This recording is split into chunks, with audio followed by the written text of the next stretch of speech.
Assalamualaikum warahmatullahi wabarakatuh. Nama saya Mas Riani, NPM 1951030107. Di sini saya akan menjelaskan materi saya yang kedua. Nah, sebelum itu saya akan membacakan Quran surat Al-Lahab. A'udzubillahi minasyaitonirrajim. Bismillahirrahmanirrahim. Tabbat yada abi lahabi wa tab, ma aghna anhu maluhu wa ma kasab, sayasla naron zata lahab, wa amru'atuhu hammalatal hatab, fi jidiha hablum mim masad. Shadaqallahul azim. Baiklah, di sini saya akan memaparkan materi saya yang kedua yang berjudul paham-paham yang salah tentang pembatasan ibadah. Nah, ibadah di sini adalah perkara tauqifiyah, yaitu artinya tidak ada sesuatu bentuk ibadah yang disyariatkan kecuali berdasarkan atas Al-Quran dan As-Sunnah. Nah, Allah telah menciptakan Al-Quran sebagai pedoman hidup kita, sebagai petunjuk dalam beribadah.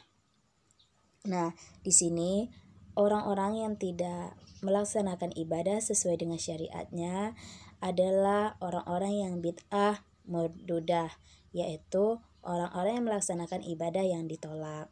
Nah, Rasulullah SAW telah bersabda, barang siapa yang melaksanakan suatu amalan tidak atas perintah kami, maka dia ditolak.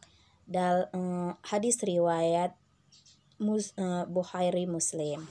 Nah, di sini ibadah dilaksanakan dengan istiqomah tanpa mengurangi bentuk ibadah atau menambah-nambah bentuk ibadah, sesuai dengan syariat yang telah ditunjukkan, sesuai dengan syariat yang telah diperintahkan oleh Allah Subhanahu wa taala. Kemudian perkara tauqifiyah ini adalah melampaui batas, di mana seseorang melaksanakan ibadah secara berlebihan atau memaksakan kehendaknya. Contoh, ketika ia tidak tidur karena beribadah. Nah, padahal hal tersebut adalah hal yang salah. Nah, Allah menciptakan manusia untuk beribadah, memang benar. Tapi dalam beribadah juga Allah tidak melarang seseorang untuk tidur. Allah malah menganjurkan seseorang untuk ketika waktunya beribadah dia harus beribadah, ketika waktunya tidur dia harus tidur. Nah, ketika seseorang beribadah berlebihan dengan dia tidak tidur, itu adalah ibadah yang salah. Nah, kemudian contoh lagi, ketika membayar zakat fitrah pada umumnya, zakat fitrah kan nisabnya 2,5 liter. Nah, karena dia seorang agen beras, dia memiliki beras yang banyak, nah dia berlebihan dalam zakat fitrah. Yang pembayaran zakat fitrah ada 2,5 liter, dia membayarnya 5 liter, 10 liter. Nah, itu kan adalah perkaraan yang salah karena dia berlebih-lebihan dalam beribadah. Kemudian di sini ada golongan yang saling bertentangan dalam ibadah. Yang pertama, golongan orang-orang yang mengurangi ibadah serta meremehkan ibadah. Contoh, mereka beribadah hanya saat di masjid saja.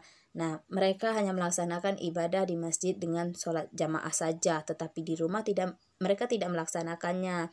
Nah, kemudian di lingkungan di luar masjid, di luar rumah, mereka meremehkan ibadah. Mereka hanya melaksanakan ibadahnya di dalam masjid. Kemudian yang kedua adalah orang-orang yang berlebihan dalam beribadah.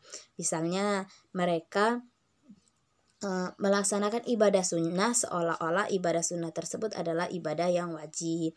Mereka berpuasa sunnah dengan melaksanakannya seolah-olah puasa sunnah itu adalah kewajiban mereka. Nah, itu saja yang dapat saya sampaikan, semoga bermanfaat. Ini materi yang kedua yang dapat saya sampaikan. Saya akhiri, wassalamualaikum warahmatullahi wabarakatuh.